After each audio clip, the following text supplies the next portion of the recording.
Hello everyone, welcome back to my channel. So today was my NIACL assistant exam and मैं अभी just घर ही पहुंची हूँ। मेरे घर से इतना ज़्यादा दूर है वो सेंटर, तो मेरे को आते हुए इतना टाइम लग गया। फर्स्ट शिफ्ट में मेरा एग्ज़ाम था। तो हम बात करते हैं ओवरऑल लेवल की। ओवरऑल लेवल इतना ज़्यादा ईजी था। देखो लास्ट में ना, इन लास्ट के 2-3 दिन में मैं क्या कर रही थी, क्योंकि RBI असिस्टेंट जैसा लेवल आता है मुझे पहले पता था, तो ये था मेरे को। मैं उसमें 0.5 से रही थी, तो मुझे इतना वो था कि इसमें नहीं रहनी चाहिए और इसकी कट ऑफ हाई जाती। तो मेरे लास्ट के दिन में मैं क्या कर रही थी, टॉपिक टेस्ट से 4 RCs लगाए, मतलब 4-5 क्विजेज एरर डिटेक्शन की 20-20 क्वेश्चंस और अर्थमेटिक के 20-20 के क्वेश्चंस मैं इतना लगातार लगा रही थी, क्योंकि मुझे पता था लेवल हार्ड आएगा नहीं। लेवल तो ईजी होगा, बट इट्स ऑल अबाउट कि एक्यूरेसी मेरी कितनी रहती है। स्पीड में मैं 100 में से मेरा था कि मैं 98, 99, 100 करके आऊँ, तो ये था।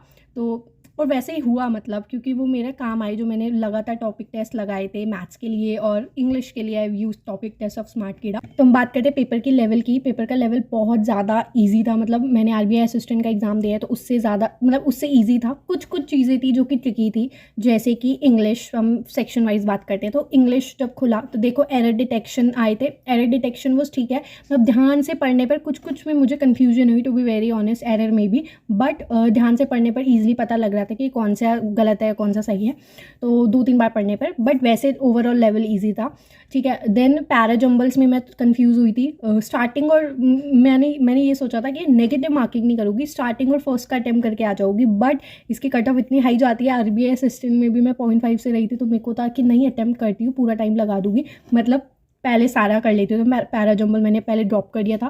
फिर RC बहुत ईजी था, किंग वाला, किंग समथिंग करके कोई पैसेज आया था।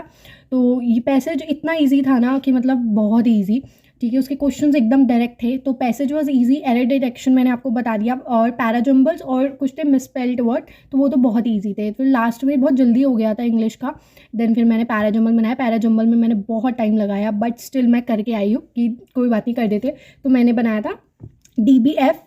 AEC में कंफ्यूज थी कि EA भी हो सकता है, AE भी हो सकता है, पर फिर मैंने सोचा उसमें कुछ हिंट था जिससे पता लग रहा था A ही पहले होगा, क्योंकि C का A के साथ कोई मैच नहीं बन रहा था। तो फिर मैंने AEC किया। So that was parajumble, a bit tricky. Now reasoning. तो रीजनिंग सेकंड सेक्शन रीजनिंग खुला, तो रीजनिंग में ये था, रीजनिंग वाज ओवरऑल ईजी, पूरा ईजी था। पजल वजल सब ईजी थे। रीजनिंग में क्या आया था, ब्लड रिलेशन वाला देखा। ब्लड रिलेशन थोड़ा ट्रिकी था। जब मैंने बाहर आके बच्चों से भी पूछा, सब कह रहे ब्लड रिलेशन नहीं बना, नहीं बना। तो मेरे से भी नहीं बना था। मैंने 4 बार ब्लड रिलेशन किया, बट मेरे से नहीं बना। फिर मैंने कहा अब 3 क्वेश्चन तो मैं ड्रॉप नहीं कर सकती ना रीजनिंग में, आई हैव टू अटेम्प्ट 35। तो ब्लड रिलेशन मैं पीछे से बनाया, क्योंकि फ्रंट से बन ही नहीं रहा, तो 4 बार बनाया कि मैं स्टार्टिंग से जा रही हूँ, पर नहीं बना। फिर मैंने सोचा पीछे से शुरू होती हूँ, देन पीछे से लाइन वाइज लाइन करती रही, तो आराम से मेरा बन गया था। और ब्लड रिलेशन मेरे लास्ट के 30 सेकंड में बना है लिटरली, तो मेरे को आंसर नहीं याद। एक, हाँ, और मैंने रीजनिंग में 34 ही अटैम्प्ट करे हैं, क्योंकि मैं एक में कंफ्यूज थी। वो था फादर वाला, जो था ग्रैंड फादर वाला, बिकॉज उसके 2 कजन्स बन रहे थे। तो 2 कजन्स में मेरे को लग रहा था कि एक में कैन नॉट बी डिटरमाइन भी हो सकता है, पर मैं दोनों में कंफ्यूज थी, तो मैंने छोड़ दिया। तो इंग्लिश में मैंने 30 ही अटैम्प्ट करे हैं। रीजनिंग में मैंने कितने अटैम्प्ट, 34 अटैम्प्ट करे। मैथ्स तो कुछ ज़्यादा ही हलवा आई थी, बहुत ज़्यादा इजी मैथ्स आई थी। कहते हैं ना, मतलब सबसे ज़्यादा जिस मोक का लेवल इजी होता है ना, वैसा मोक ही दे रहे हैं, द इजीएस्ट वन। तो मैथ्स में तो कुछ भी ऐसा नहीं लगा मेरे को कि ट्रिकी विरिकी है।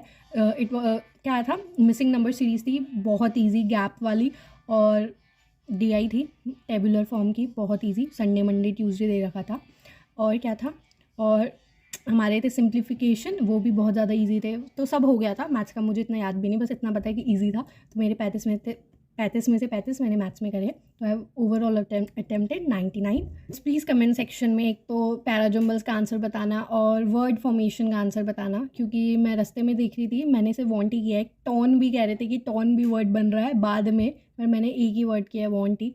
तो इसमें मुझे लगता है मेरी नेगेटिव मार्किंग हो सकती है, बाकी आई डोंट नो। बाकी आप कमेंट सेक्शन में लिखना आप लोगों ने क्या बनाया। So that's it guys for this video. Bye bye, take care.